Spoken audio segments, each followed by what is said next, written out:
the state legislature. Proportional representation is possible for the state legislature and other multi-member bodies. And we're also going to be talking about presidential primaries. So how does that play with proportional representation? Well, political parties in Colorado choose delegates to their national nominating convention. Sometimes they allocate those delegates proportional to the popular vote. Other times the popular vote winner gets all the delegates. My computer needs, okay.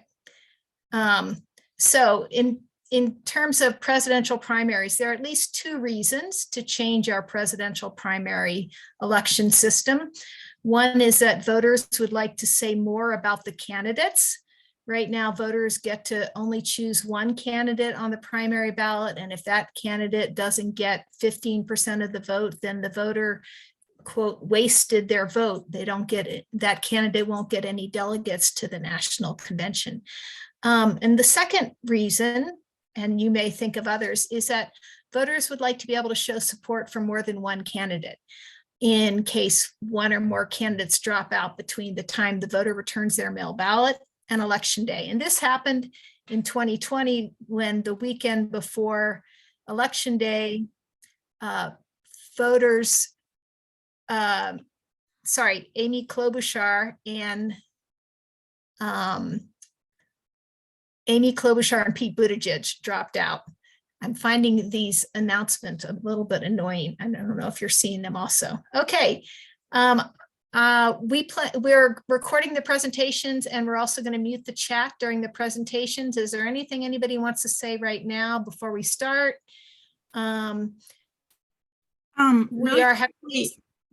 You could turn off the doorbell. That might help for presenters. I think it's under participants or settings more or something like that. Turn off doorbell. I can turn off the sound entirely, but. Yeah. And then if somebody is just there to click the button, that's not the person presenting, that's always helpful. Right. Is it possible? I mean, we can just let you share, we can have you share the screen and not be a host. Isn't that the case? Or yeah. Do we have to make you? Okay. I actually can turn off the doorbell too. It looks like I'm a co-host, if that helps. Okay, that would be great. So the three presentations that we have today are an introduction to proportional representation, just a general introduction. What is it? Why do we want it? We're not going to talk about how to do it. So Jen Clellum is going to give that presentation. We thought we would do that one first. And then next, Desmond Wellington will talk about RCV in presidential primaries. And there is talk about a bill in the coming legislative session about ranking candidates in presidential primaries. So I don't know if Desmond can talk about that or not. And then third, Sarah Wolk from Oregon is going to talk about their ideas for using star voting in presidential primaries. So I'm going to go ahead and stop sharing my screen. And I think that means that Jen can start her presentation. All right. Let me see if I can find the right screen to share. Somebody named iPhone just joined. Who is iPhone, please?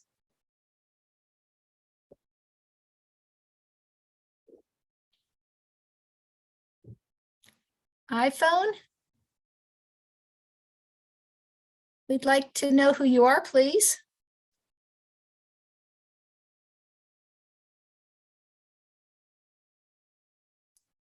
Okay, why don't you?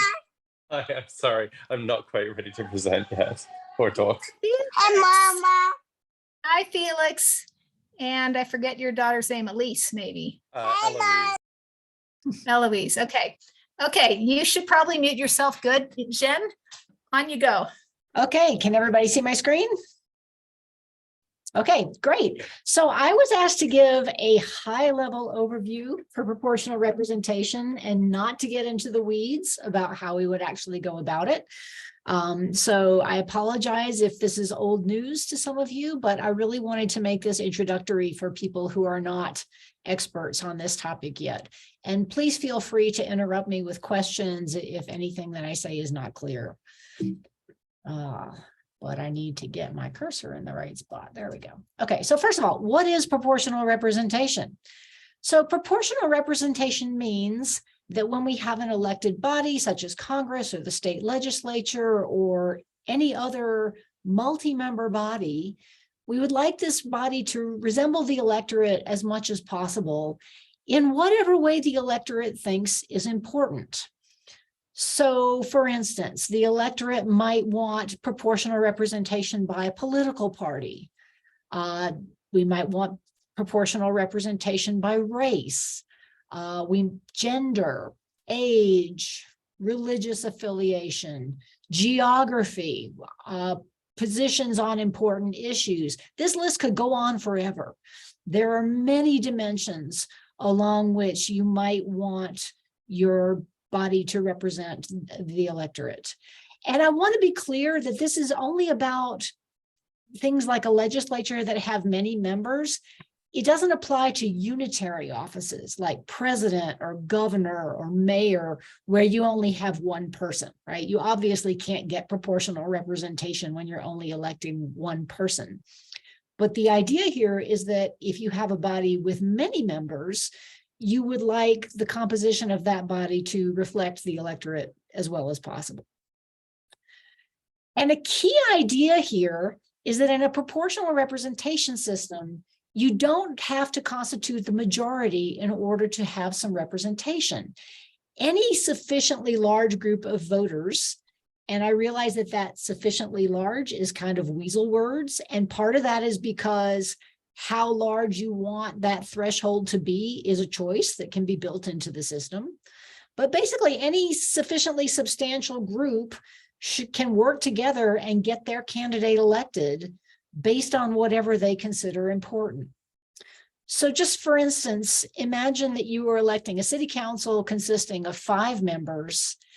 And on this first graphic over here, imagine that you have basically 3 groups in your electorate. Maybe it's political parties, maybe it's how they feel about a specific issue, maybe it's some of each, right? Each group could be based on different considerations. But I've got 3 groups here, one of which is about 40% of the voters, one of which is about 38% of the voters, one of which is 22% of the voters.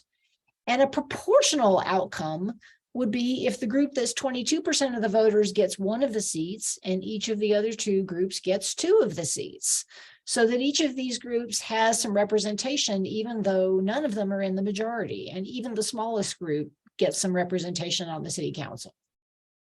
So that's the idea. That's fundamentally what proportional representation is.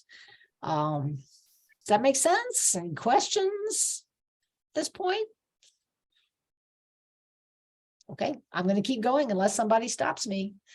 Some ideas that actually, how might this play out? It might be that a community of color wants to elect members of their community in proportion to their share of the population. It could be that a small political party wants to elect a member of their party. It could be that a neighborhood has some geographically based issue that they're very concerned about, and they want to elect someone from their neighborhood to represent that issue. Or a community group concerned about particular issues could elect a group member to advocate for those issues.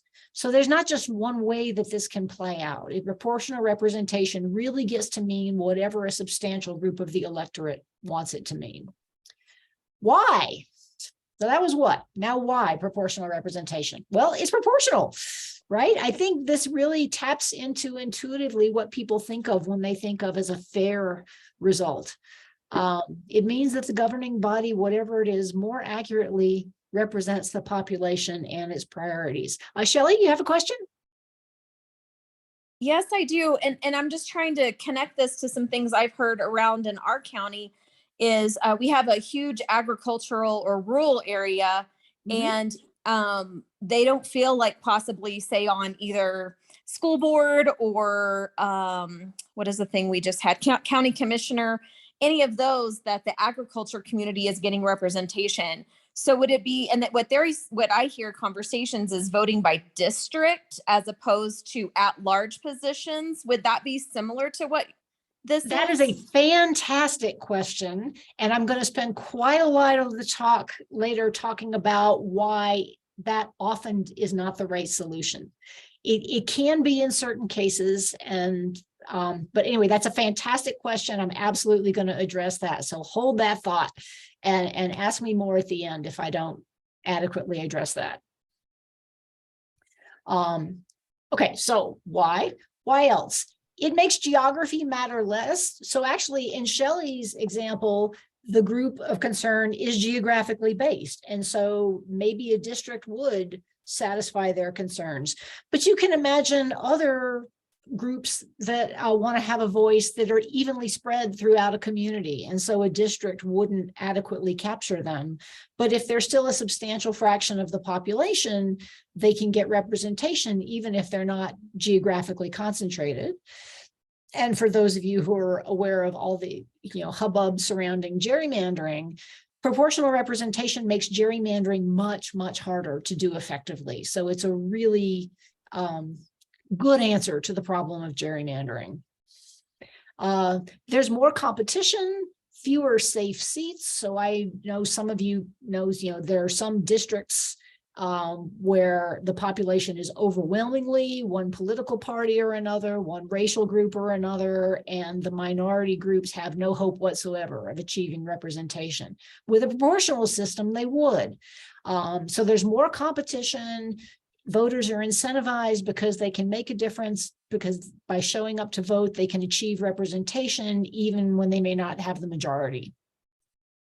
Also, greater diversity. It turns out that proportional representation elections tend to elect more women and more people of color than non-PR elections. So if you're a fan of diversity, this is a good reform to support. Okay, so I said I was not going to talk about how, but I am going to talk about how not to achieve proportional representation. Single member districts are often held up as a solution to this. They're even a traditional legal remedy some of the times, but I'm going to talk about some of the problems and why this is often not the best solutions. This is the way we elect members to most multi-member bodies, at least at the state and federal level. All elections for the U.S. House of Representatives and almost all state legislative chambers throughout the country are based on single-member districts. And that just means that you take the state and you chop it up into contiguous regions, so geographically based regions of approximately equal population, and each of those districts elects one representative to the body. More local bodies are more divided about how they do this. Some are district-based, some are at large. There's a lot of different ways, but at the state and federal level, this is pretty much how it's done right now. And again, PR can happen across many dimensions, but I'm going to talk specifically about how single-member districts can inhibit proportional results, specifically based on political party and race. Everything I'm going to say extends to other considerations as well. I need something to focus on for a short talk. So the first problem with single member districts is gerrymandering. And what's gerrymandering? Gerrymandering refers to the practice of drawing districts to benefit one political party, one racial group, or some other single group. I can and do give whole hour-long talks on gerrymandering, and I'm not going to do that here. But this is the big problem with districts. Who gets to draw the districts? Matters a lot in who ends up with the power. The U.S. has a really long and ugly history of racial gerrymandering, drawing districts to disenfranchise voters of color. And the Voting Rights Act, the VRA of 1965, was an attempt to remedy the worst abuses of racial gerrymandering with some success, but it has to be said, mixed success. And more recently, partisan gerrymandering on the basis of political party has become much more pronounced, much more drastic than it used to be. largely enabled by technical advances in data and software that let map drawers predict pretty precisely how individual voters will vote and draw the districts accordingly.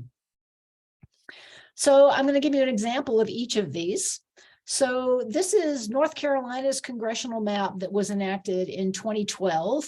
There were 13 districts, and in 2017, so that's after this map had been used for several congressional elections, after a several-year process, the U.S. Supreme Court overturned this map for racial gerrymandering. You can see some of these districts are really funny shaped. The really egregious one is this long, thin red district. That's NC-12. It's infamous for packing Black voters into a single district. And the other problematic one was up here. The purple one was the first.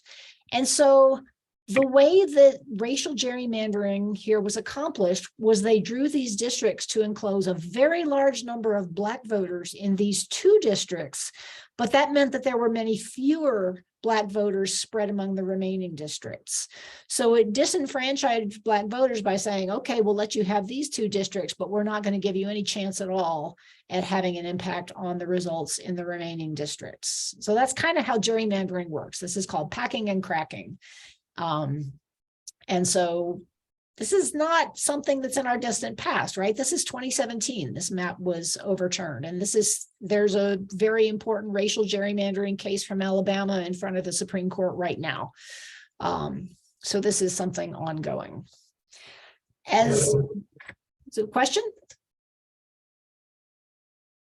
Nope, just someone unmuted. Okay, here's one of many examples of particularly egregious partisan gerrymandering.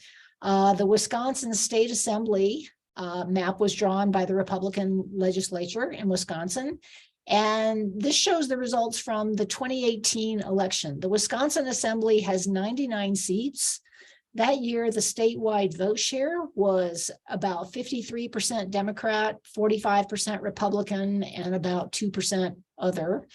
And yet the outcome of that was an almost 2-to-1 majority for Republicans in terms of the number of seats.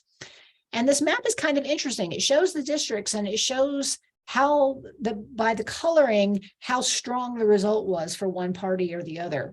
And what you see is in the cities of Milwaukee and Madison and some other places, very deep blue districts. Those districts were drawn to pack Democrats into a small number of districts. And what you don't see is very many deep red districts. Most of the red districts are kind of a light pink that Republicans won by just a little bit. And this is sort of the signature of packing and cracking for partisan gerrymandering. So again, just one example, lots of ongoing practice and litigation and all kinds of things around this. So this is problem number one with single member districts, deliberate gerrymandering. Problem number two is not as nefarious, but is still a problem, just political geography and clustering. So let me talk first about how this affects racial minority groups, or if a minority group of any kind, racial or otherwise, is not geographically concentrated, then it may be difficult or even impossible to draw a single member district that gives that group any representation.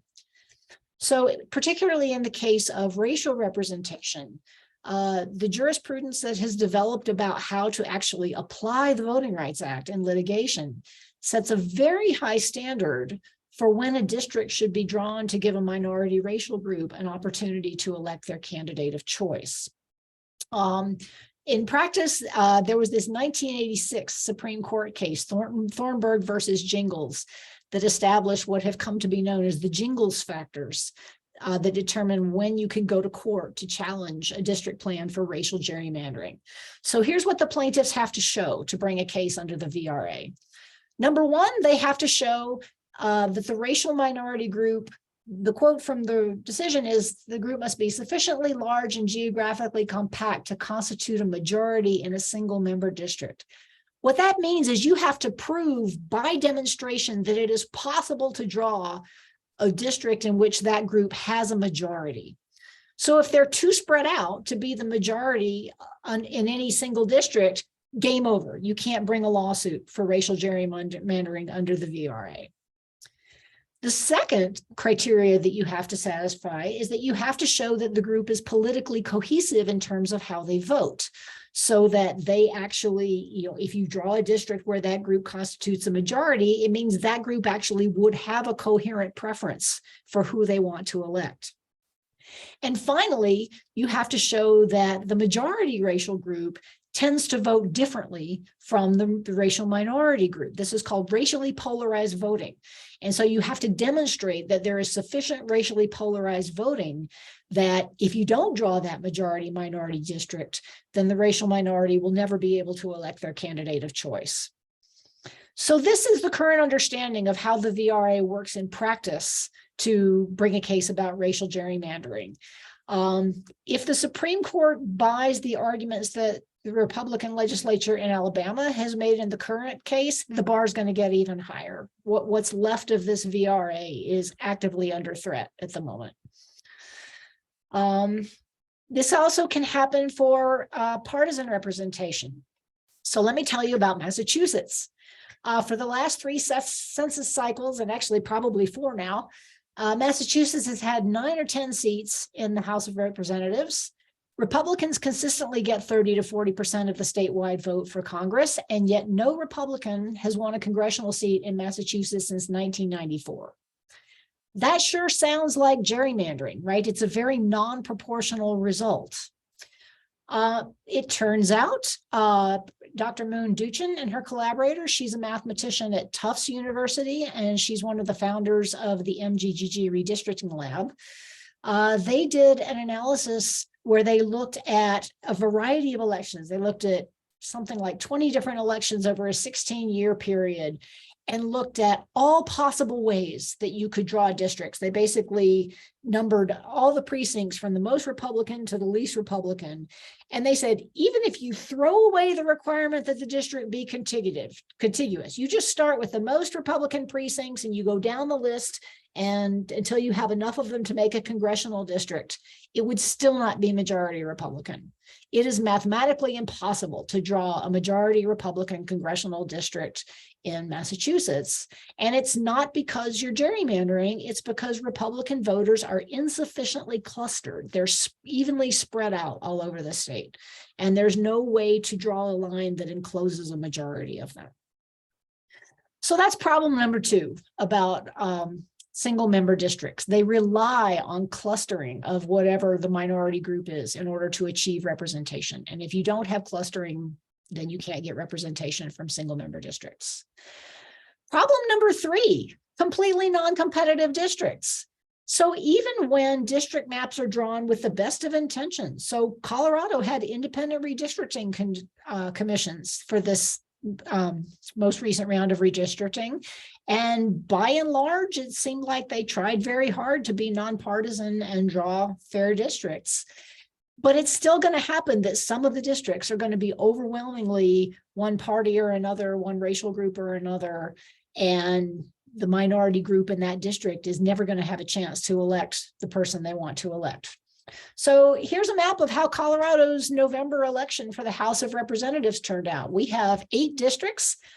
You can probably easily count 7 of them, and then Denver's in here really tiny in the blue. That's our CD1. So here are the most extreme results. CD1, which is basically Denver, voted 80% for a Democrat and 20% for Republicans and Libertarians. So you can vote until the cows come home. Denver is never going to be represented by a Republican member of Congress, but there's 20% of citizens in Denver who vote Republican. And those voters are never going to have their candidate of choice elected. The flip side, if you look at that Eastern Plains district, CD4, they voted a little over 60% Republican, and a Democrat is never going to win in that district. So the 40% of people who did not vote Republican are never going to be represented in that district. If we had a proportional system, then Republicans in Denver and Democrats on the Eastern Slope actually could have a representative who was elected to represent them. And here's the thing. we say that this is a fair district map. This is the best the commission could do. The statewide result is reasonably proportional. We ended up electing 5 Democrats and 3 Republicans with a statewide vote of about 55% Democrat, 42% Republican, and some minor parties. That's a pretty proportional result. But it wasn't the same in every district, right? Some districts were extraordinarily competitive. District 3 and District 8 both had extremely competitive elections, and most of the other districts much less so. So voters in the political minority in these lopsided districts are essentially unrepresented in the governing body. So this is how it doesn't work. And I lied a little bit. I said not how, but I'm going to do exactly one slide about how, because if not single member districts, then what do? Well, if you want a proportional outcome, it turns out you must move to multi-member districts. How big a multi-member district is a matter for discussion and debate and depends on a variety of factors. But you just can't get proportional representation with single member districts. And I cannot emphasize this enough. Multi-member districts are necessary, but they are not enough. You also must have a proportional voting method. And that's the part that I'm not going to talk about tonight. That's a topic for another talk. Thank you, Jen. I wanted, if you go back one slide, I want to make a comment. You're talking about voters in the most lopsided districts are unrepresented. I would argue that voters in the even districts, half of them are unrepresented also. Right. And I that's guess a lot of people. my point is that voters in those lopsided districts are never going to be represented. In the lopsided, Yes. the idea was that maybe it's going to go back and forth, and sometimes you will and sometimes you won't. But you're exactly right. The problem with single member districts is if you're on the side whose representative didn't win that year, I don't have anybody to call in Congress and say, hey, you're supposed to be representing my interests. Whereas if the city of Denver, this is not how it would go for Congress, but say we're looking at state legislative districts that are smaller. I don't actually know how many state legislative districts Denver has, but say it had 5. A proportional result, one of those 5 would go to a Republican. So a Republican living in Denver would have somebody in the state legislature to call and say, hey, you're supposed to be representing me. Jeff says it's 10. So Republicans would probably, sorry, 8. So any other questions? Brian, can you talk? I see you have your hand up. Yes, question for Jen. I know that you don't want to get into the weeds of the techniques here, but I'm curious, what would be a multi-member district, but a non-proportional voting method? I'm so glad you asked. Could you just give me an example of that? I can. So for Boulder City Council, we elect 5 council members at a time, and we use a system called block plurality, where all the candidates are listed on a form, and you can vote for as many candidates as there are seats. So you can vote for 5 seats. And the way this typically works out is these elections are nonpartisan, but there tend to be factions based on whatever the issue of the year is in the city.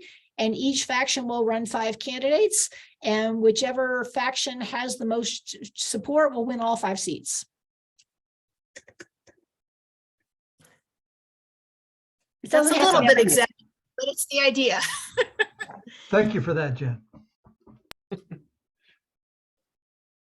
Any other questions before we move on to the next presentation? I do want to ask all the presenters if they would share their slides. Definitely. Okay, thanks, Jen. Desmond, are you ready to go next? There I am. Do you have slides for us? Yeah, I do. Let's see. Great. Do I have like screen sharing or? Okay, share screen. Okay, great. Yeah, okay, let's see here. Okay, I think that's it. A round of applause for Jen, by the way. All right. Are you guys seeing? Yay. I don't know what you're seeing. Let's see here. We're seeing your screen. Okay. Oh my. Oh. Oh shit. Okay. I never do this. Okay, there we are. All right. Hi, I'm Desmond Allington. I'm the third party / minor party coordinator for RCV for Colorado. So when we look at I do the outreach to like the Libertarians, Green Party, American Constitution, and all the other various minor parties within this throughout the state. Okay, so as we talked about earlier at the top of the hour, 2020 resulted in around 150,000 Coloradans not having their votes counted because Amy Klobuchar and Pete Buttigieg, dropped out that Sunday before Super Tuesday. So if you had already turned your ballot in, you were kind of SOL in the process. Fortunately, there were other states throughout the nation who had pivoted to RCV, for their presidential primaries. Alaska, Hawaii, Kansas, Nevada, Utah were able to use that, and that was really important too, because as we all remember, it was at the height of COVID, and just going to the ballot and the polls was a little scary during that time.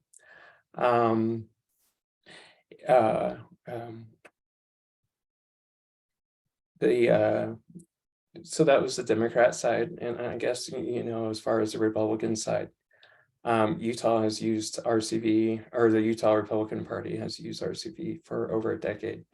Virginia used it to nominate Governor Youngkin.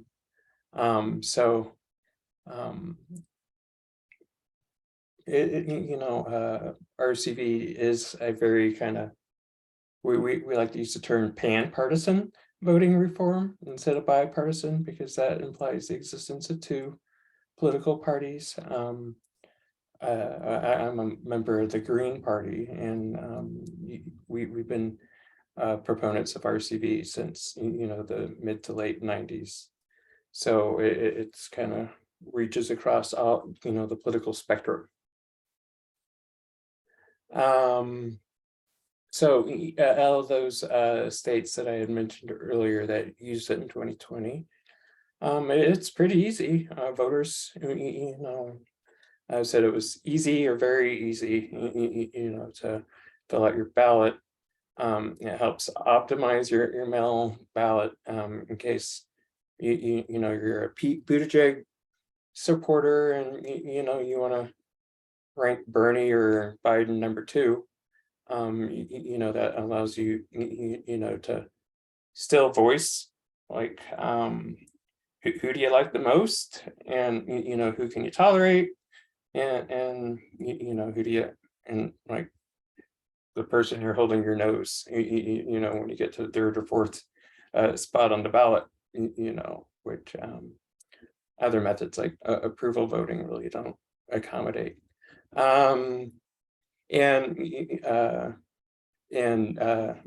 Those states were able to execute risk limiting audits,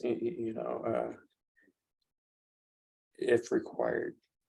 Ranked choice voting, has been around since 1915, has withstood various legal challenges,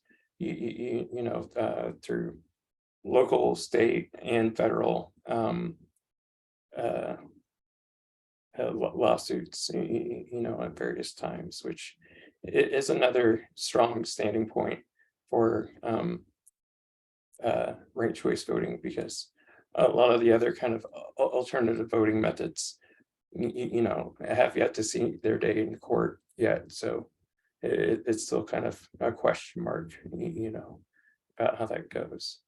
And it's as you can kind of see in this map, you know, the wind is in the sails of RCV throughout the country. It's a lot of voting reform activists, you know, throughout the country are really starting to band together and to kind of push this through. I think people are kind of wanting a way to reconceptualize the way they vote, because they kind of get, you know, they kind of get stuck in the duopoly, one voting against the person you don't want to win versus being able to vote for who you actually win. Desmond, are you taking questions? Because there's a hand up. Oh, I'm not seeing, I'm just off in my own little world. Okay. Oh, okay, there's, go for it, Maud. Yeah, I noticed a number of southern states you have down as only allowing RCV for overseas and military. Yeah. Okay. Yeah, because that's the Why, or any idea why just for like, them? the mailing the ballots and getting them back, kind of thing. So it's kind of an accommodation they make so people serving the country aren't, you know, disenfranchised in the voting process. So, you know, if it's good enough for Alabama, good enough for us. Our RCV for Colorado has been kind of, or in the state of Colorado has been gaining momentum over the years. Bestell, Telluride, I'm blanking on the other one. Carbondale, I think. We kind of joke, like, you know, these kind of small hippie towns, you know, get it, like, you know, they're really cute and it's like, you know, when you buy your grandparents a VCR and it kind of sits there on the TV, just blinking, flashing 12 for a number of years, because in some of these small towns, you know, only 2 people run, and so there's been like a handful of elections where, you know, the traditional 2 people situation happens. And recently our most, we're excited about Broomfield and Boulder, who've recently adopted ranked choice voting. Boulder will be using it for their mayoral elections. Prior to that, they did not elect the mayor. And then in Broomfield, it's an important stepping stone for us too, because Broomfield is one of the 3 kind of city county coordinated elections. The city clerks, you know, county clerks throughout the state have kind of want to be able to run an RCV election and kind of various smaller elections, but before you know, we go all in and do like a statewide thing, like in Maine, who used it in 2020 for their presidential election. Desmond, it looks Yes. like you're on slide number 8 and you have a lot to go. Oh yeah. No. Some of these just wanna slides, make some sure of these we're watching the slides are time. kind Great. of going through. Okay, so here's the ballot. Looks pretty intuitive, you know, first, second, third, fourth, fifth, sixth. Okay, so these next slides are just kind of you know, the threshold thing. So the tally for the winner takes all, which I went back and read the law that passed when they got rid of the caucuses and moved to the primaries. It does seem like it mentioned somewhere in there that is a winner take all situation. I'm going to have to read up a little bit more on that, but I included both in the presentation. So in this example, you know, we got 7 candidates, 30%, 21, you know, and so forth. No one's reached the 50% threshold for winning you know, we go through the rounds and then boop, candidate A wins 52%. And then to the victor goes the spoils. They get, you know, all the delegates. So in here, gets really fun to look at. In this example, here's 44 delegates, and in this example, the threshold's 15%. So, you know, if there's one really popular candidate that gets, you know, like an embarrassing majority of the support, you know, they get all the delegates, obviously. In this example, you can kind of see how, you know, in a more realistic one, 32%, 21%, 16%, 15%, right? You can kind of see where the number hits the line and kind of divvy it up. In this one, you know, 36 candidates or delegates are awarded, and then there's just those kind of floating 8 non-committed delegates, which I know is pretty commonplace to happen. When I helped to execute the 2020 Green Party presidential election, we had one unassigned delegate that, you know, was able to vote however they chose to. Okay. Okay.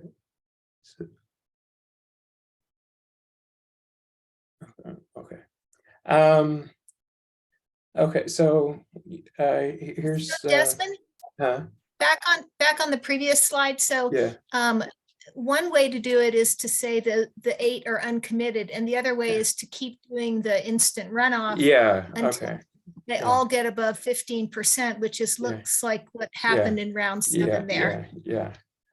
Exactly. great. So it goes through, keep, you know, get rid of the Tulsi Gabbards and you know, the Marianne Williamson or whoever, right? And it keeps going up.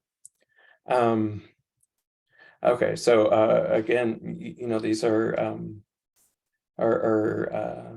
results of like the Telluride study we did. It looks like about, you know, ballot design, how easy was your ballot to use, and then you know, your satisfaction with it. So you know, you know, we do think, you know, like in a situation of like when you're trying to like elect delegates, right? Like no one's really emotionally invested, you know, in the delegates that you kind of send to, you know, the convention. In that type of situation, like a voting method, like approval voting, you know, is just kind of easy peasy. You know, just, yeah, sure, these 44 people out of 100 people, whatever, or you know, 60 or how many people you approve of. And so, you know, kind of comparing it to other voting methods like approval voting and STAR, you know, it's passed legal challenge, you know, precludes effective gaming, optimizes mail ballots if candidates drop out, and ballot design studies, you know, completed in Colorado. And then just kind of previous concerns about I can't ever say this word, monotonicity in the center split theory. You know, there's an organization, what is it, Center for Election Science, and it's just kind of, yeah, they're really big into the approval voting wheelhouse, and you know, and that's like common criticisms that they as an organization have kind of lobbied against ranked choice voting. But you know, when we kind of reach out to like the political scientists, you know, in academia and so forth, outside of kind of that kind of niche group of at the Center of Election Sciences, no one's really quite kind of supported it. You know, there hasn't been any type of a peer review, and that's the thing that's you know, kind of the most exciting about RCV, is that it's that, you know, there's a lot of academic articles and scholarly research done about it. Sometimes when you see kind of presentations about other voting methods, it's kind of hypothetical data, or kind of just kind of generated data, which it's a little unclear or uncertain, like, where did that data come from? There's and then- another hand up. Okay. There's Oh, another another hand hand up, and if you go back, Okay. to Uh-huh. the last slide a second, Uh-huh. a question, just a vocabulary question. Uh-huh. Does center split theory, is that the same thing as center squeeze? Yeah. Okay, Okay. Yeah. and Jen had her hand up. All right, Jen, I see you. Yeah, sorry to be obnoxious, but I need to Uh-huh. push back on this a little bit. There are Uh-huh. already papers written about how both of those things happened in the Alaska special election for the US House this summer. So they're rare, but they're not just theoretical. Yeah. Yeah, I kind of looked at it myself. I spent, it was a very fun Saturday night a month ago, you know, reading up on that. I'm still trying to kind of gather all the research, you know, about that. And two, you know, who was the guy that came in second? He Well, was Sarah just, Palin came in second, but or Nick Vujicic was eliminated, but he was the Condorcet winner, yeah, according to the cast vote records. yeah. Yeah, you know, you do kind of have to, like, you can't always be the bridesmaid, I guess, right? That you do kind of have to, like, have a base that's kind of excited about you, and you know, if you don't I mean, have that base, Don't get me wrong. Our RCV is great there, and there is no perfect voting method. Yeah, no, but exactly. but I think it's important to be honest about the Yeah. ways that your voting method is not perfect. Oh yeah, yeah, exactly. And it's a little bit disingenuous to say that these things never happen, because they do.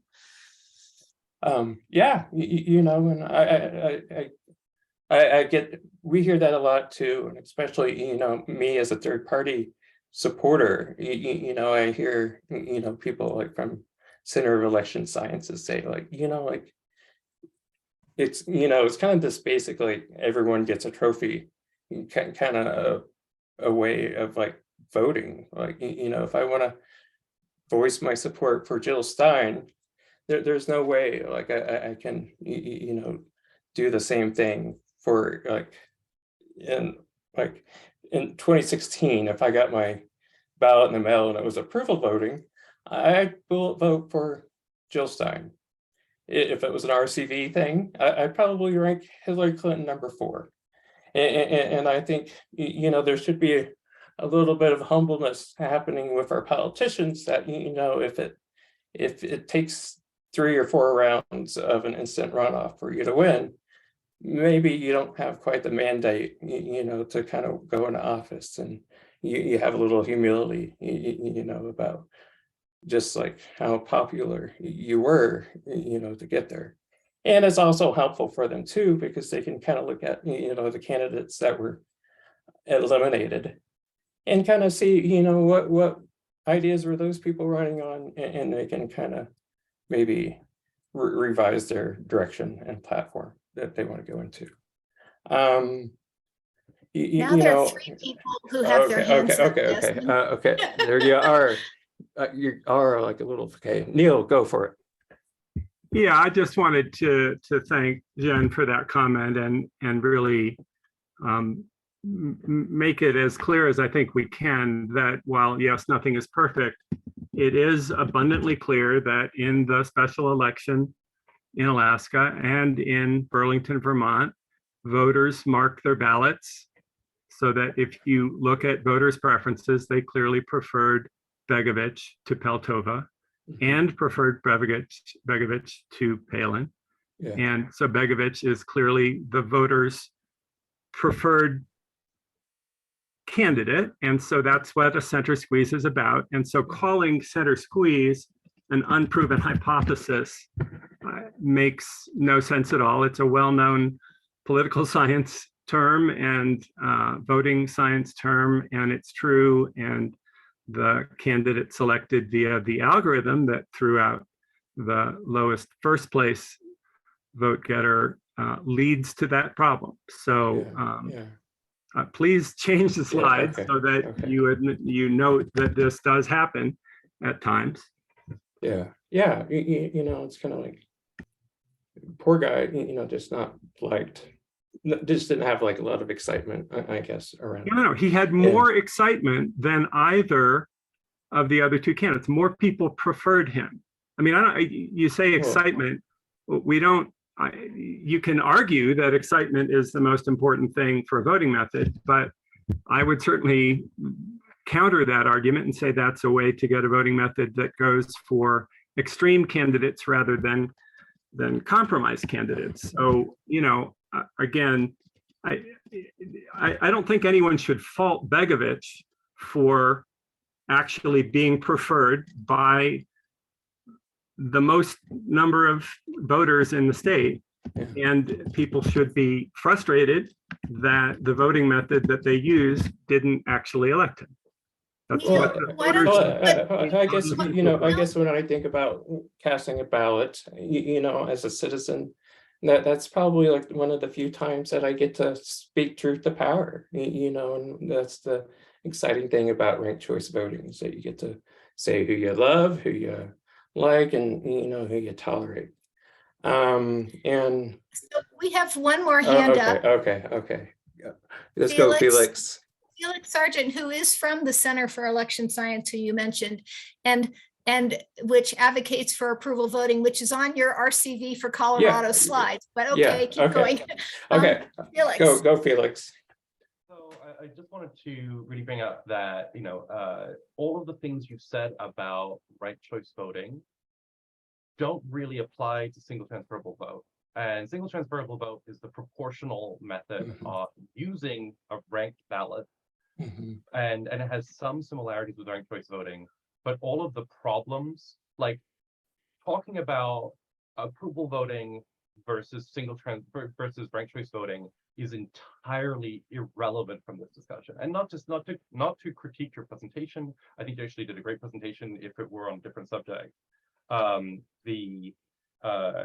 like one of the things actually I was hoping to do was actually like get off this topic, because certainly everyone here has heard enough bickering between the approval voting people and the ranked choice voting people, and everyone knows where I stand on that.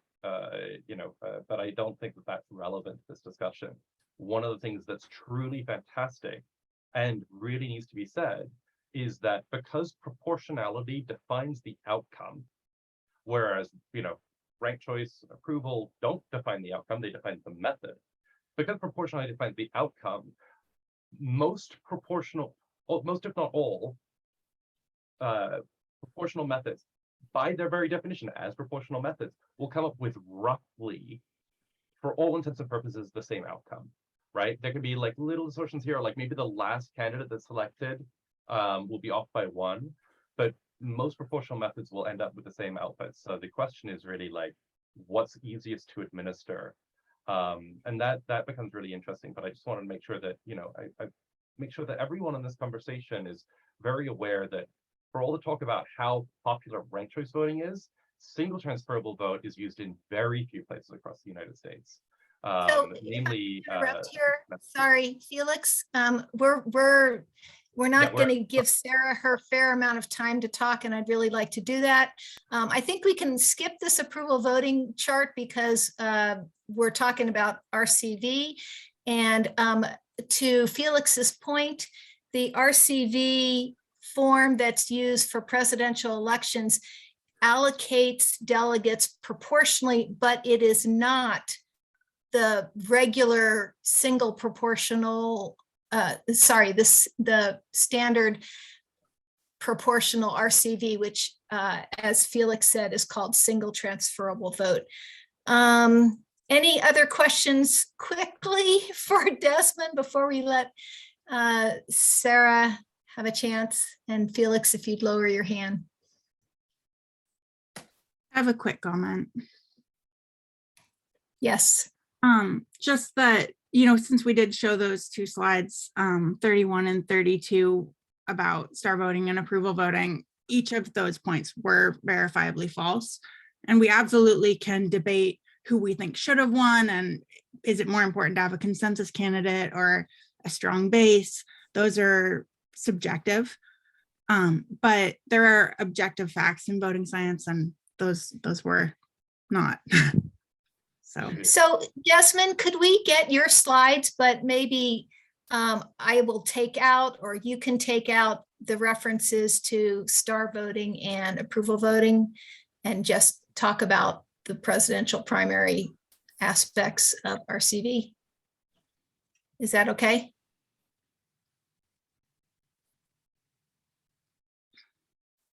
Desmond, did you hear the question?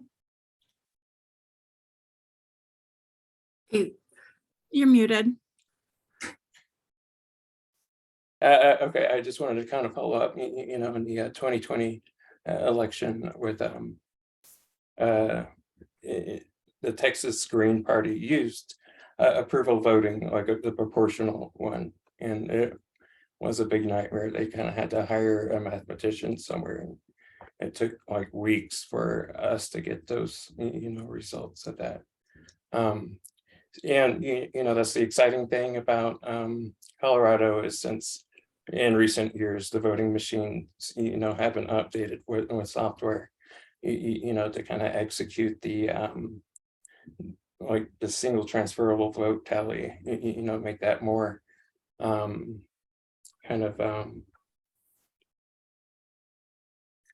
that was the issue in Aspen, is they didn't tabulate the results right. So Desmond, is it okay if we get your slides, but yes, maybe we take out the approval voting and the star voting slides, and maybe Okay. you answer the question you were on yeah, mute. I I'll don't send know. them. Okay. Okay, Yeah. that would be great. And Gaithia, you have your hand up, and Oh. we still want to give Sarah her fair Okay. time. Oh, okay. This meeting is going longer than I had Okay. hoped. I'll shut up. I just wanted to make a quick comment that we make it clear to those who are new to this conversation entirely and are probably going, what? That it really is true, as Shen said, that there is no perfect method. But clearly, all of these alternative methods, which we're discussing and which obviously have very strong partisan adherence to their favorite one, are big improvements over plurality voting, our Yeah. normal method of voting, where vote splitting can cause a candidate to win with clearly not as much support from the electorate, and the electorate isn't getting anywhere near as much expression of what they really meant to do as any of these methods. And I think that's just something I wanted to make sure everybody understood, that it might get lost in the last bits of conversation here. And that's a good point. And, there is no perfect voting method, and, let's call a spade a spade. We are kind of a bunch of weirdos. Not a lot of people like us are, this passionate about voting method reform, right? And, this is really good conversation for us to have, right? We're kind of this Desmond, niche group. sorry to of interrupt, people. Uh-huh. but I hope everybody is passionate enough to stay around for Sarah's Okay. talk, Oh, because I okay. think we're gonna end up Yeah. going over 8 o'clock, and we still need to okay. talk about next Okay, steps. I'll shut up. So I- if, You go. Sarah, you ready to share? And I guess Desmond will stop sharing. Okay. Stop sharing. Yeah. Martine, you're ready the to check by your start. name. And let me just pull up my slides. Oh, it was a reaction. I was agreeing with somebody. Let me Okay. undo that. Okay, is it gone now? Yes. Okay, thank you. Now I know that's safe. All right. Well, I'll try and be quick because there is a lot to cover, and I was asked to cover a couple of wonky things in addition to just the basics about star voting and proportional representation. But first off, I want to thank the other presenters and everyone who's commented so far, and all of you for sticking around. My name is So Sarah. Sarah, just to let you know, last month we had a presentation on the basics of star voting. So Yeah. Just to let you know. Yeah, I'm gonna get to the point quickly here for you guys, don't you worry. But yeah, so star voting is another alternative voting method. It's one of the newer methods out there. And this slide kind of goes over the why, which I think is important. We really want to empower voters to vote their conscience.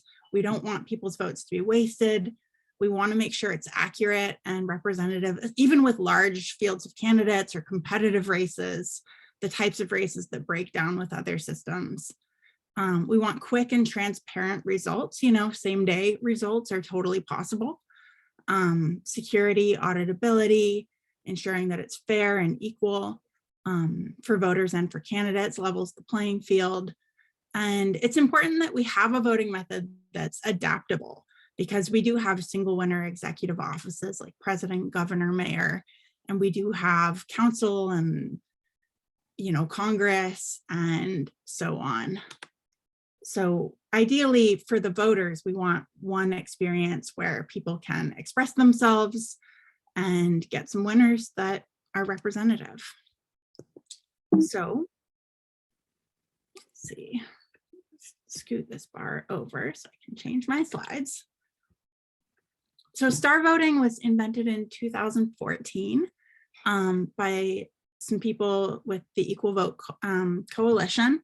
We hosted a conference on electoral reform at the University of Oregon, and people presented on ranked choice, on approval voting, and so on. But there was no one proposal that kind of delivered on everyone's goals. There are real pros and cons between some of the older proposals. And that's where star voting came up as an idea. So star voting starts with a 5-star ballot, much like score voting. And then it's got an instant runoff, just like the last round in a ranked choice voting election, where your vote goes to the finalist you prefer, whether or not your favorite can win. So STAR stands for score, then automatic runoff, and that's exactly how it works.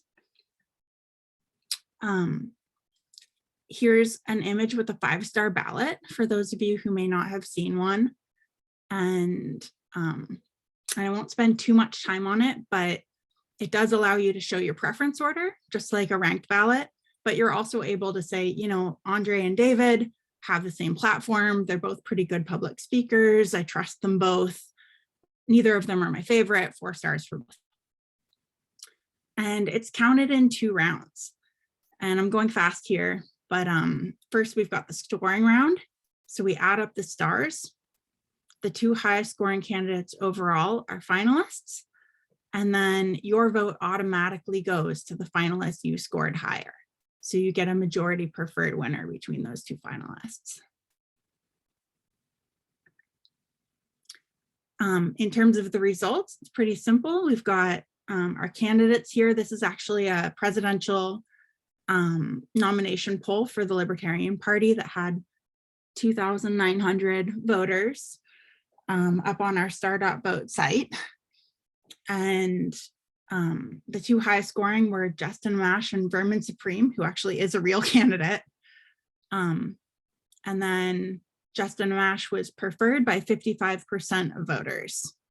So he won the poll. In terms of why star voting, again, the 5-star ballot, I feel like is really powerful in of itself. The 5-star rating really is the best of both worlds in terms of allowing people to fully express their preference order and their level of support at the same time. And it really matches the complexity of human opinion. We have opinions, we want to voice them, and star voting just lets you do that in a very natural format and gets you great data in the process.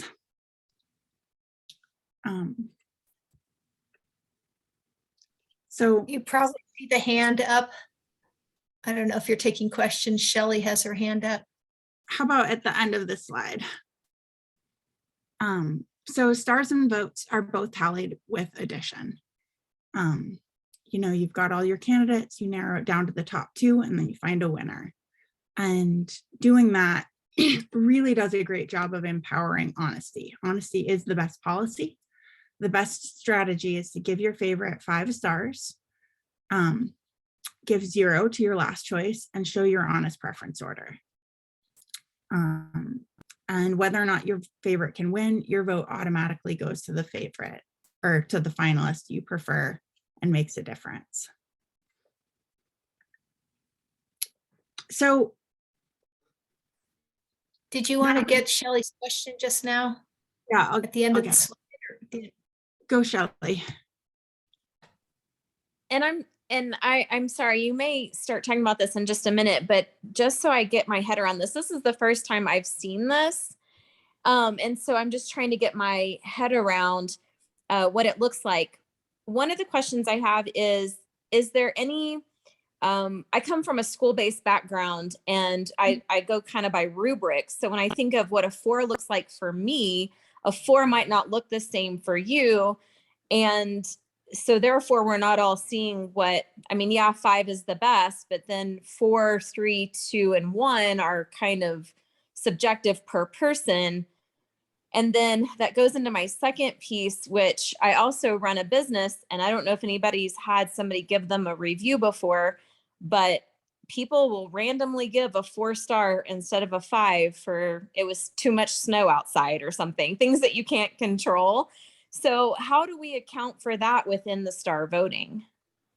Good questions. Yeah. So as you can see on the left, the very first instruction is give your favorite 5 stars. So it's relative to the different candidates. Carmen is this voter's favorite. And then who they want to give 4 stars, you know, do Andre and David deserve 4? Do they deserve 3? That's totally up to the voter. But the 2 highest scoring candidates are going to advance. And in that runoff round, it really is just, it's your full vote. Your 1 ballot is your vote and it goes to the finalist you prefer. So that is not subjective whatsoever. If the 2 finalists were Carmen and David, that's this voter prefers Carmen over David. They gave 5 to Carmen, 4 to David. If it had come down to Andre versus Blake, this vote would go to Andre because they prefer Andre over Blake. So in terms of subjectivity on a ballot, it is a really important concern.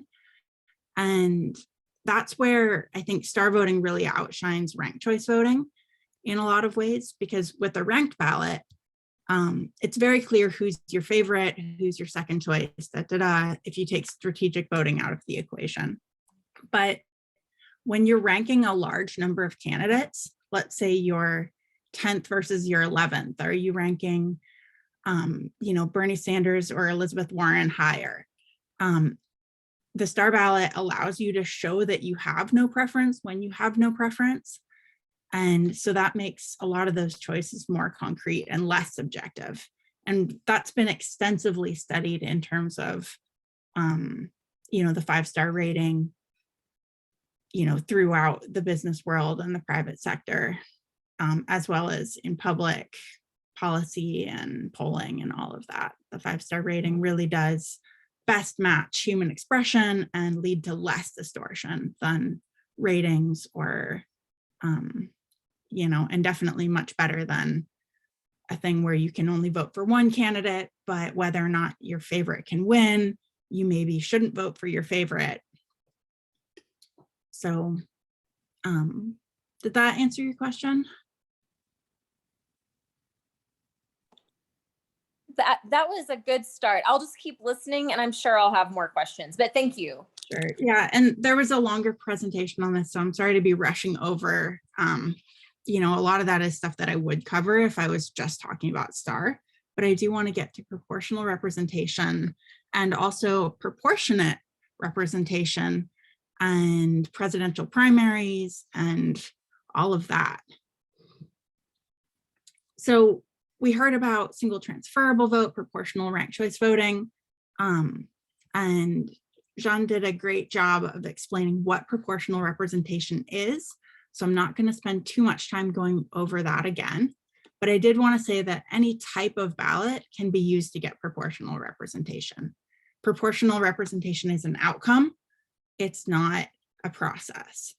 So whether we're using proportional star, single transferable vote, or proportional approval, as Felix said earlier, we are going to get a pretty similar set of winners with any of those methods. Most considerations for comparing single winner methods like star voting, ranked choice, and approval actually hold when you're comparing the proportional counterparts. So we really encourage people who are new to voting science to look at the single winner calculation, even if you do want proportional representation, because the conclusions are applicable in a lot of cases, and it's just an easier place to start. So how does proportional star voting work? Essentially, for the voter, you fill out the 5-star ballot just like a single winner or a multi-winner block election, but then it's tallied for proportional representation. Your highest scoring candidate wins your first seat, and then Carmen is our first winner, and 1 quota worth of her strongest supporters will go to her. Then we'll rerun the ballots for the other unrepresented people and find the next highest scoring candidate. In this case, the next one's going to be Ella. So Ella's strongest supporters are going to be represented by Ella. And then we go and count non-represented people's ballots to find the next winner. And most people really gloss over how proportional representation is counted. But the concepts can be fairly simple. So encourage people to not get too bogged down in the details. Obviously, a video is helpful for some of the more complex methods. And proportional is a lot more complex than single winner in general. But one thing that I think a lot of people get confused about is the difference between proportional representation, which is like, let's say the Green Party has 10% of the vote, would they win 10% of the seats? That's proportional. But proportionate representation is something that's already kind of guaranteed to us by the 14th Amendment, Equal Protections Clause, and so on. So a proportionate result means that each elected, and I'll actually read this. In most cases, districts must each have the same population to ensure proportionate representation for each district. Each elected official represents roughly the same number of voters. So, you know, a rural district might be bigger, but it has the same number of voters. Each representative in the House of Representatives has a certain number of people that they're accountable to. And so proportionate representation really guarantees geographical representation and one person, one vote in the most simple sense. Many of us here in the nerd category are aware that the House of Representatives guarantees geographic proportionate representation, but the Senate does not. So each state has 2 senators. So that's an example of a non-proportionate outcome.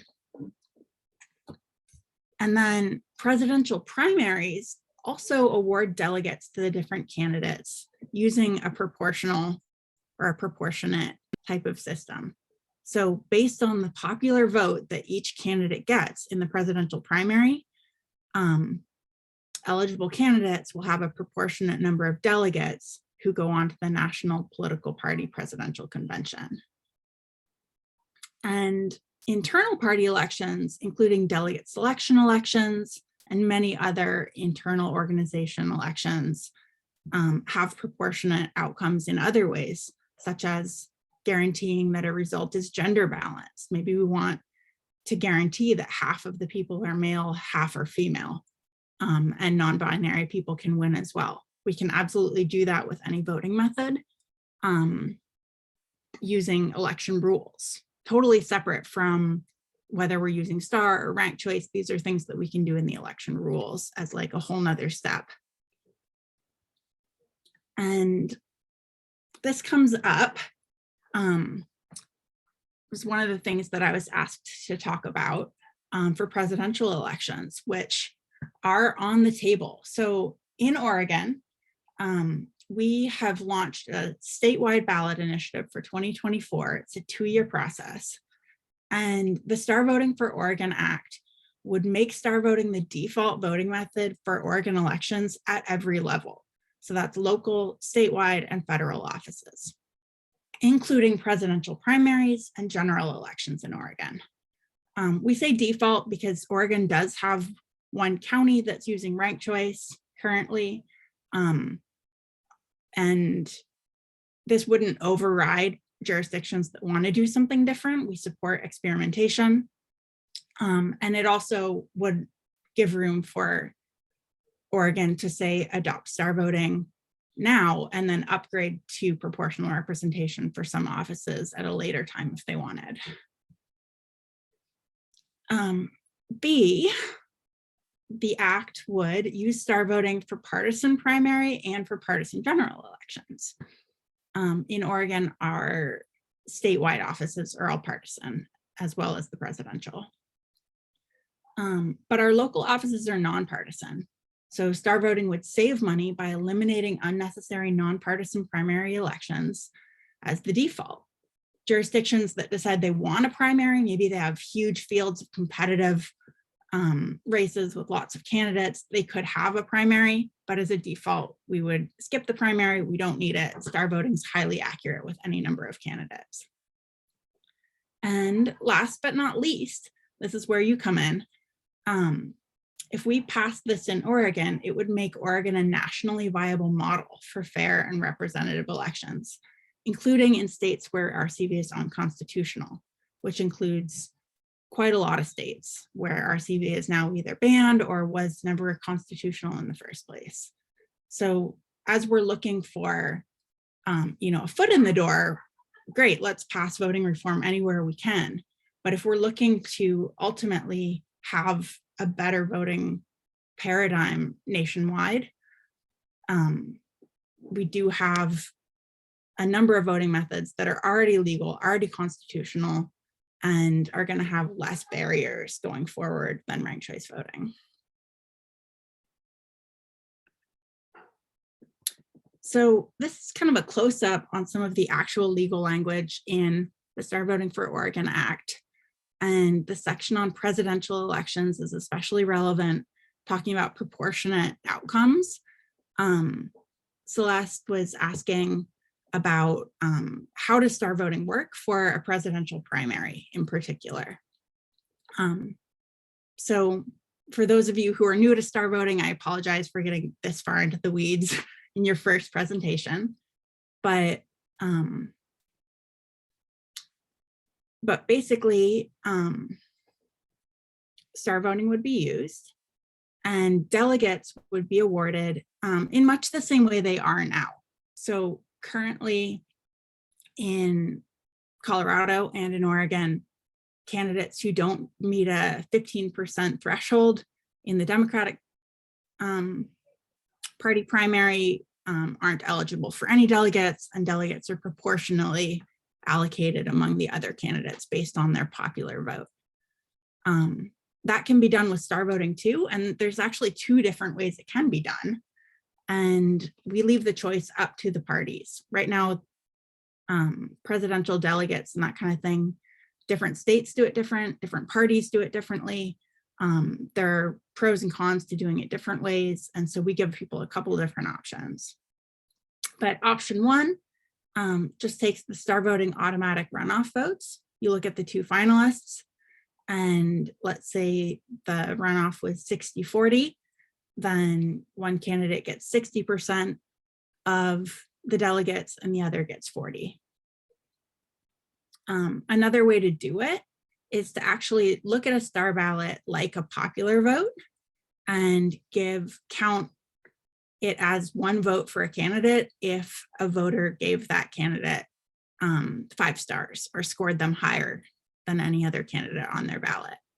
And doing it that way actually reduces star voting to approval voting, which has some real advantages in this context too, especially if you're trying to really represent the full spread of candidates running, like in the 2020 or 2016 Democratic primary, or this huge field of candidates. That option 2 could really help ensure that as many candidates as possible go into the national convention with some delegates. Whereas if we choose option A, it would ensure that Colorado's delegates were as powerful as possible in that first round of voting, and that Colorado's favorite is the most likely to win. So different approaches, both valid, depending on what you prefer or what's most important to you there.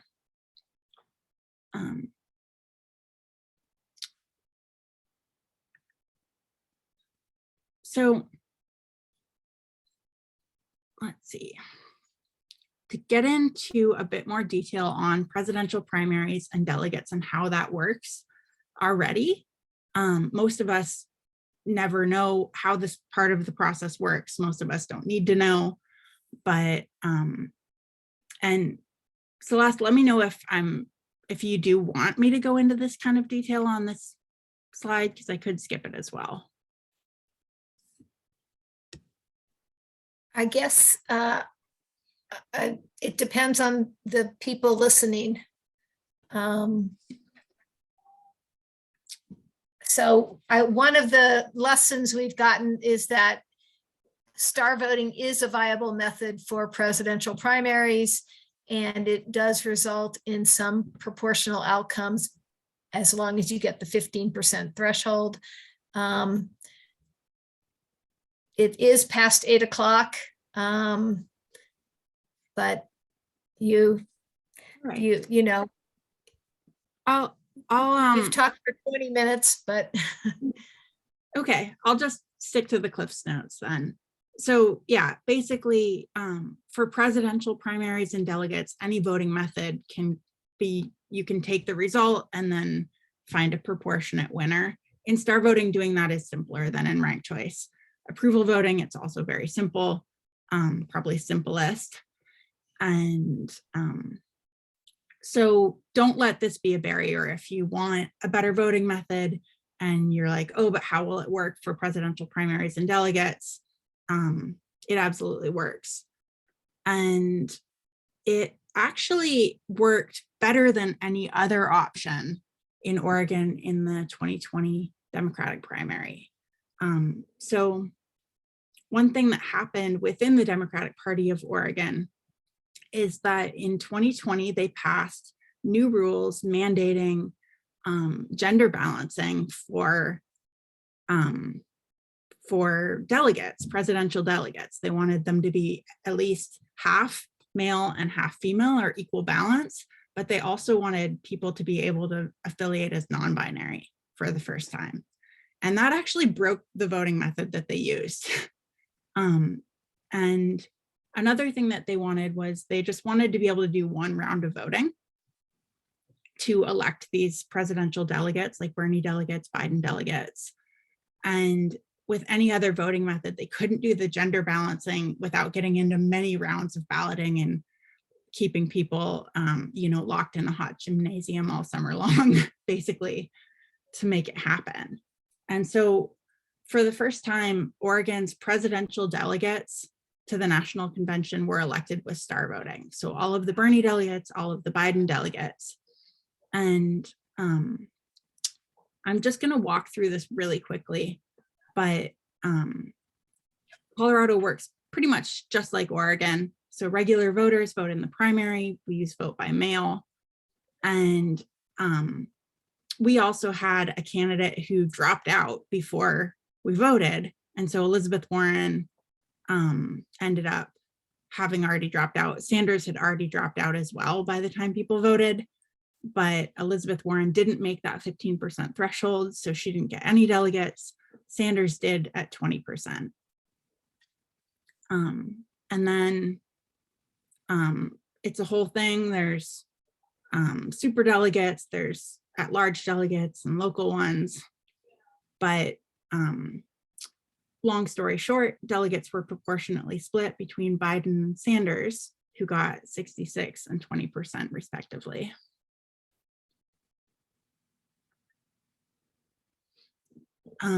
So when it came time to elect the delegates, party members, anyone could sign up to participate. And when they signed up, they designated if they preferred Biden or Sanders. They then received a 5-star ballot with a list of candidates who were running to be delegates for that candidate.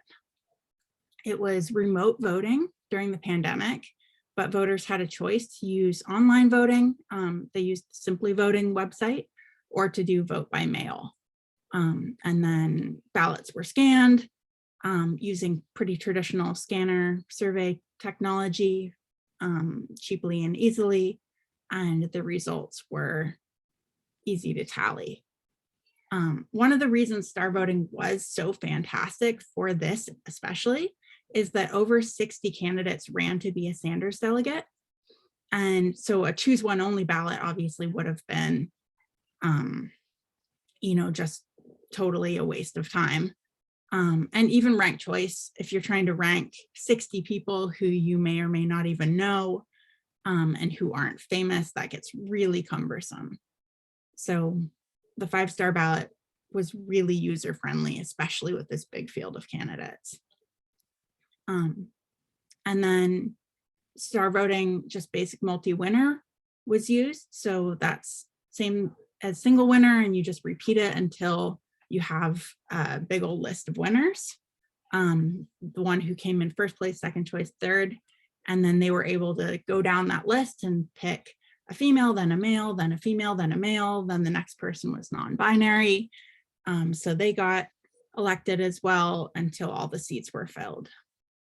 So it ended up taking a really complex process and making it really easy and simple to officiate, and really easy for voters to express a complex opinion on 60+ people. So the takeaway here is that star voting is very adaptable. Star voting allows you to really express your opinion on the different candidates. It empowers you to vote your conscience, and it works great for all sorts of types of elections. So if we have nonpartisan elections, great, we can skip the primary altogether. If we have partisan elections, great, we can use it within the parties. If we want single winner or multi-winner, great. If we want proportional representation, star voting can do that too. And across the board, it tops the charts in terms of accurate representation and strategic resiliency, really empowering voters to truly give 5 stars to your favorite. Don't vote lesser evil. You don't have to worry about gaming the vote. It's really not that gameable. And it works great for single winner districts if you prioritize local representation or rural voters or whatever. That's fine. If you like multi-member districts, if you like proportional representation for all of the benefits that gets you, star voting works perfectly either way. And it doesn't require centralized tabulation. It's risk limiting auditable. Doesn't require new voting machines or hardware. It's affordable to implement, compatible with vote by mail, quick and transparent, and so on. So Sarah, this has been great. You Yeah. sent me your slides, or you posted them. So Yeah. we can post them online. I think this is maybe a good stopping place. Yeah, I want to say, where I was gonna stop. I'm really happy that you went through the process with allocating the delegates and how well that worked. I know that the Colorado Democratic Party in 2020 also tried a different voting method. They had a ranked ballot, but I'm not sure about this. I think it was actually tabulated using board account, which assigns points. But then there was a problem with the software. So I looked at some of the results and there's some, anyway, I'm glad it works so well in Oregon. Yeah. Does anyone have questions for Sarah? Yeah, star voting really is a necessity is the mother of invention type of voting method. It really just gets the job done. And that's, I think, why it's come so far in such a short amount of time. Yeah, great presentation, Sarah. I think you did a great job. Thanks. Yeah, sorry to rush in and sorry to get so wonky for those of you who are just learning about this for the first time, but we have lots of great materials on our website and something for everyone. We have a couple people with their hands up. Martine? Did I say that right? Yes, thank you so much for the presentation, very informative. So I think I'm following along pretty well. Where I become a little stuck is it's election night, it's Tuesday, and we have our pundits on TV and they're reporting who won. What does that look like? Oh, thank you. Yeah, so with star voting, so with our current system, you just add up the votes. And so that's a pretty instant process with scanners. Depending on when your ballots are received, you can just count them right away and you get your result right away. The same is true for star voting, the same is true for approval voting, and any voting method where you're counting all the ballot data. So ranked choice voting is the exception in that respect, where with ranked choice, you're actually not counting most of the rankings that people give. It depends on the order of elimination, which votes will transfer and when. So that's why you get these big delays. And ranked choice also requires centralized tabulation. But star voting is, it's just addition. It's counted at the precinct level, just like our current system. So all of our processes and our timeline would stay the same. And I think that's something I shouldn't gloss over, because especially right now, you know, your election results are only as good as the trust in the system. So if we don't have those immediate results and we don't have that transparency of, you know, how did my precinct vote? How did my county vote? And you can't break it down like that, it's a lot harder to defend your winner. And we have a Thank you. question or a comment from Brian. Yes, you spent some time distinguishing between proportional and proportionate. And I'm afraid I'm too dense to understand that. And I just wonder if you could clarify what, you know, why you spent time on that and what the difference is in a nutshell. Yeah, so proportional representation, you know, is really most widely used in Europe, and it's where you're taking a voting method that, like, by design is gonna ensure that if your party has X number of voters, they're gonna win X number of seats. And that is, that's a straightforward definition of proportional representation. But here in the States, nobody's really advocating for party list type proportional systems that guarantee parties proportional representation. We're using a much more nebulous definition where if voters, you know, want to be proportionally represented and only have people who wear Birkenstocks win, then the Birkenstock party is going to win, you know, a third of the seats if a third of the people are wearing Birkenstocks. And so it can work on any spectrum, whether it's, you know, fashion or gender or race or locality, but it can't guarantee all of those things at once, or really any of them. But a proportionate result is really a much more straightforward concept. It's that in a single winner district, for example, my representative represents the same number of voters as every other representative.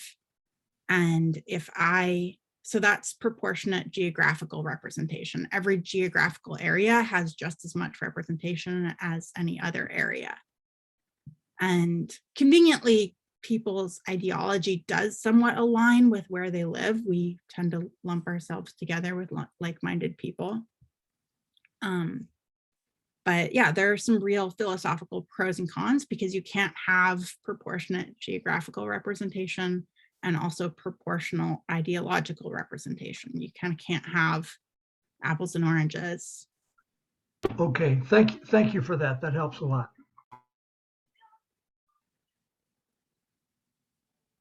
But yeah, like for when we're talking about presidential delegates, you know, Biden got 60, Bernie got 20. So the delegates are awarded 60-20. That's a really simple proportionate example. You just kind of. Okay, it's Gaithia's.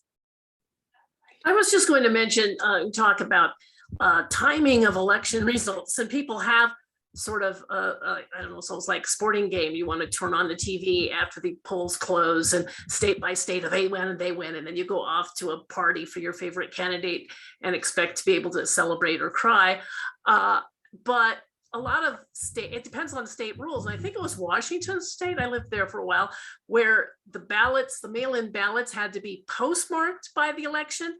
So in any close election, they were never able to come up with a result. And there's nothing inherent about slowness that leads to less accuracy. That's a fallacy that's being presented by people who want to be sure that they can raise a fuss in any close election, because any close election is going to be slow to get all the votes in to be sure you have it right. Like in Colorado here in CD3, it took a long time and they were 500 votes apart. Well, what was the final result? I'm not sure. But anyway, they're doing a recount. So they still aren't sure for sure. So I think that that's one thing I think isn't true. That the count was certified today, Gaithia. The election is I'm now not in up on Colorado. Yeah, and Okay. to clarify, like delay, you know, in a state like Washington where it accepts ballots, you know, if they're postmarked on election day, then your day where you might expect results is not election day. It's the date that ballots are all received and they're in hand and they can be counted. Right. But, But I was just saying, there's not, you shouldn't ranked equate slowness with accuracy. That's not, but with or ranked speed choice, with accuracy. and my Okay, I'd like to focus on the different methods and finish up the meeting because I know people have places to go and we're already 20 minutes past. Neil, can you make a quick comment or question? Yeah, I mean, very quick then. Proportionate representation is an unusual term in my book, kind of used in the union world. And the way I heard you talking about it was more the weight of people's opinions, the one person, one vote kind of notion. The Senate is, you know, has very little representation for California compared to Wyoming. So that's a different sort of notion than do you represent the opinions of those people in a proportional way. Thanks. Okay, I'm gonna share, thank you, Sarah, for your presentation and especially for doing it kind of at the last minute. It looks like Desmond has already left. I'm sorry that we can't ask him any more questions, but maybe I will share my screen and we'll talk about the next thing on the agenda. If I can get to this. Okay.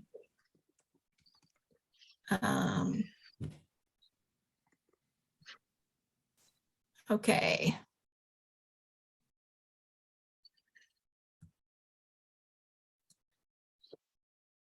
Trying to share my screen. Okay. So here's some ideas for everybody to consider.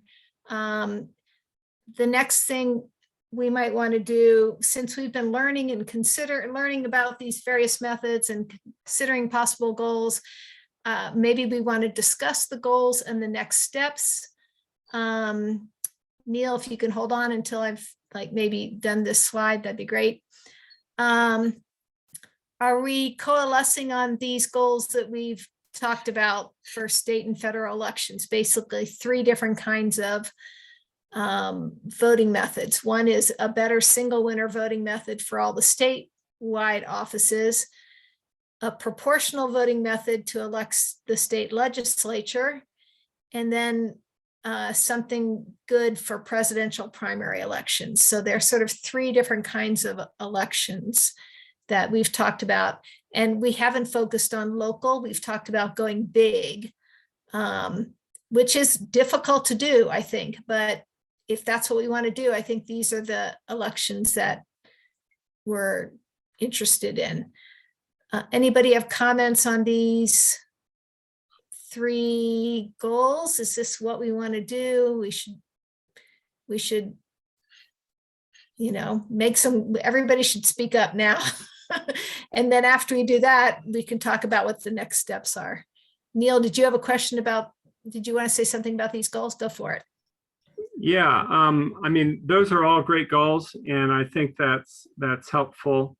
I would also think that we should be speaking in favor of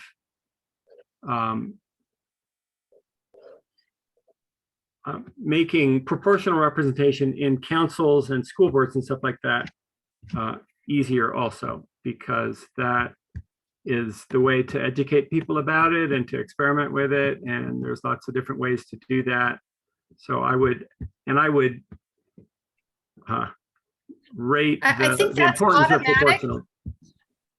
What? Neil, I think that's automatic. If we are allowing a proportional voting method for state legislatures and you have a multi-winner council like in Cortez, then they can automatically, if we can do it for the state legislator, the locals can piggyback on that. Now, a different thing is maybe if you want school boards elected using a proportional voting method, then we have to first get rid of the residential district. So I don't know if we want to add that to this list of 3 goals. It seems like we already have plenty on the plate if we want to do these 3. I guess that the way I would frame our goals to make them easier to achieve would be to promote proportional representation, and to do that at any level that we can get traction. And I think it's going to be harder to get traction for the state legislature and redistricting into multi-winner districts and things than it is to make it easy for any school board or any council to use a proportional method. So I would start, and that's kind of what we're doing in Boulder and in other places, start with pushing for that and making it, providing the software and making it easier to do that locally. My thought. Maude, you have your hand up? I was just going to suggest that that this become our agenda for the next meeting. What do people think? And then Neil's comments and others on, do we want to just focus on anything we can get traction on? That would be next meeting's discussion.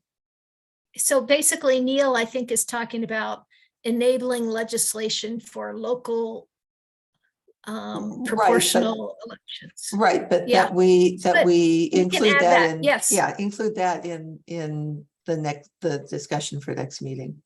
And then maybe we also include the next steps after we talk about the goals. Shelley, you have your hand up. I was going to say especially, and I know a lot of y'all are further along than I am, being so new to this process, but I like the idea of having this as our next agenda so that those of us who might be a bit behind can go back and maybe look at prior presentations or study up a little bit more. So we have a better foundation. So far, everybody is in favor of next meeting talking about this. That sounds great. Yeah, I think we're all too tired to give this the energy it deserves at the end of. Agreed. Okay. The next meeting so continue discussion of goals. Maybe we make decisions, maybe we don't, but we have a great conversation. I put another idea here is perhaps we want to have a presentation on what went wrong in previous statewide attempts to adopt better voting methods. And here are two initiatives that did not make it, that started through the initiative process but didn't finish. I don't know if people are interested in that. And then Neil, do you still have your hand up?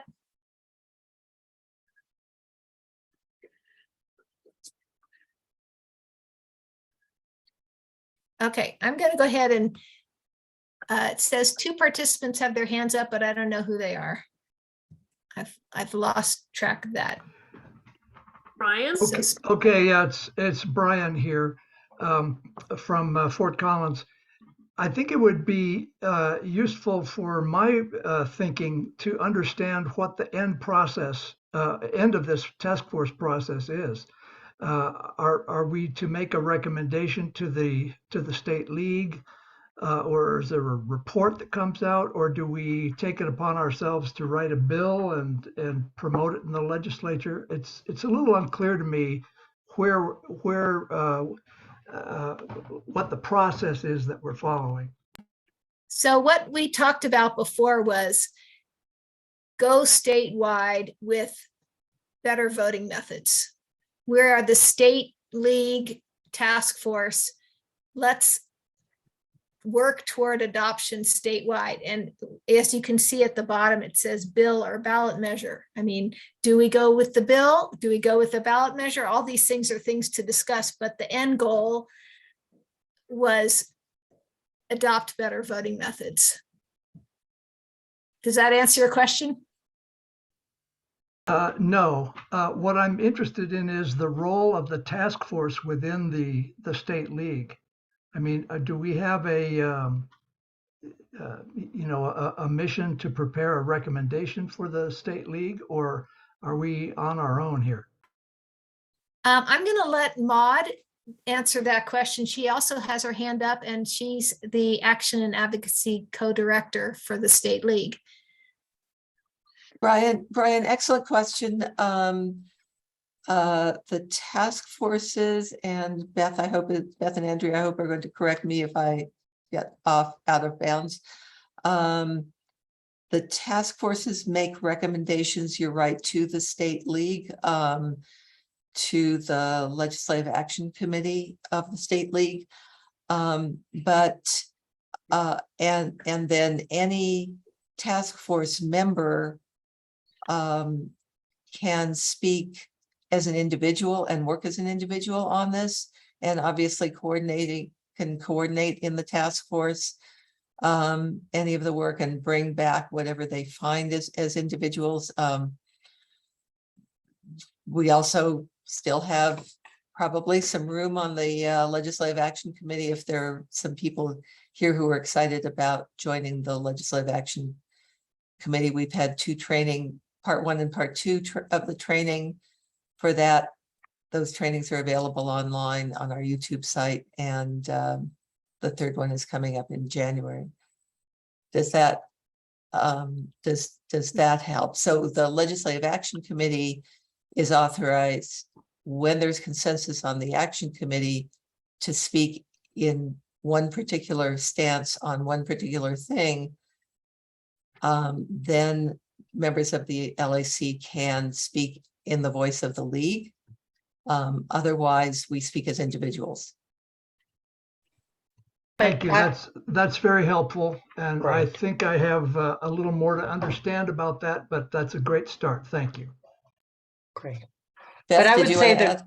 well, just the goals of this and all of our 9 task forces is to bring forward potential legislation, as well as educate the public on what are options and best practices, both. So One Beth- thing I would jump in with, Right. this is Andrea, just maybe a piggyback point onto what Beth had said is, I think I agree with all that, obviously. And I think our exact approach really will be determined by, what we decide the priorities are, what we're looking to achieve specifically. And as we have more conversation about what we think that strategy looks like, I think that's where the coordination with LAC comes into play. And we figure out, if there's legislative action to be had, I think we can strategize more once we're a little more clear on specifically what our priority and path forward is looking like. So I hope that everything that's on the slide here nothing on the slide contradicts what Andrea, Beth, and Maud, our leaders, said. But if it does, we should revise it, get back to me, and we'll talk about it for the next meeting. Speaking of the next meeting, we need to figure out when we're going to meet. The Colorado legislature starts meeting in early January. We're down to 18 participants and we had, 29 or something at one point. We also in January have the legislative conference, January 21st. Do we want to, so the people who made it today could probably make it on a weeknight at 6:30. Some people can't make it on weeknights at 6:30. I wrote up here some dates that don't conflict with other state league meetings. I guess we need to figure out, we could do a doodle poll or we could, but I hesitate to do a doodle poll. I find a lot of people don't respond to it. And I'd rather do a doodle poll for February and pick a time now for January, so we've got something set. We could go with the same Monday situation, like Monday, January 16th. That's good for me. The only comment is that it's Martin Luther King Day, in case that affects anybody. Oh.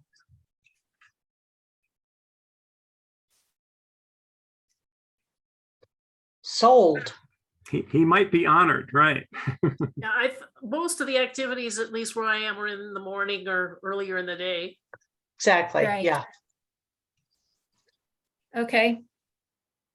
Hearing no objections, then I will try to send out a doodle poll for February time slot to the entire list so that we can see what times in February might be good.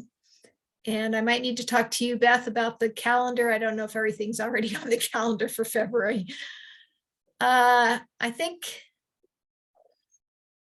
that's all we had for today. Thanks to the people who have stuck around. Can I ask my question to Sarah? I mean, Sure. you said something about certain methods being illegal in some states, and I wonder if you had a list or a citation or something. If Sarah's still paying attention. Is Sarah still here? I don't see her. I don't think she's here. Sorry. Yeah, no, I think you're right. She did indicate how to connect with her via chat, so. Yeah. There's two people who haven't introduced themselves, and it's not too late. I'm not sure how you pronounce your first name. Is it Talia, maybe? Oster? I think It's you're a league member. Thalia Oster, I'm from the Gunnison League, and just jumped in tonight for the first time. Hi Beth, I'd love to participate. You're very welcome. Thanks for coming. And Jesse Sure. Cumin. Hi. I do have a couple comments. Jesse is from Boulder and very interested in proportional representation. Do I have a moment to speak? Can you hear- I can't stop people from leaving. My video isn't on and I don't know what's going on with that. I haven't turned it off, but anyway, okay. Go, Jesse. Okay, Sarah mentioned something that I think is incorrect, which is that no one is advocating for proportional systems, and I certainly am. I would like to mention the group that I work with or founded, which is bestdemocracy.org. And you can find all sorts of information about proportional systems on the bestdemocracy.org website. Secondly, I wanted to mention about the agenda for the group that wasn't mentioned. There are 64 counties in the state. 60 of the 64 counties do not have ballot initiatives, and implementation of proportional systems or any kind of modifications to current systems that would include everyone in outcomes needs to be channeled through ballot initiatives. I've found a tremendous amount of resistance at the legislative level. I can't get through to any of my representatives that we should have these systems that we're talking about. And I think that trying to pursue it through the legislative process is, I wouldn't say we were spinning our wheels, but we can't really accomplish this until we get ballot initiatives at every level of government. So 60 counties don't have ballot initiatives, and the people, the representatives from the two parties aren't interested in having their system changed. You can't change it unless we have ballot initiatives. I think we need ballot initiatives in counties as well as in cities if we're going to implement changes that are talked about here. So can I say something, Jesse? Sure. So I put your Best Democracy website in the chat. And the other thing I wanted to say is that we actually have another task force called Elections Task Force. And so one, maybe your idea about allowing initiatives at the local level should go through that one. But I understand your point about needing it to make changes like proportional representation. So I just throw that out there, or you could do both. It's probably Brenda has needed to make almost any Brenda kind of has- change. So it does kind of fit in the other group, but I'm really glad you brought it up, Jesse, too. Okay. The third thing is that I'm gonna, plug myself here. I've Oh, done can I say one more thing, Jesse, about talking to legislators. So you've worked with Gary Swing on with Best Democracy, and he wrote a letter to a number of representatives, including Representative Titone. And I was supposed to meet with Rep Titone today, but she was under the weather. But I told her aide, and her aide showed up at this meeting.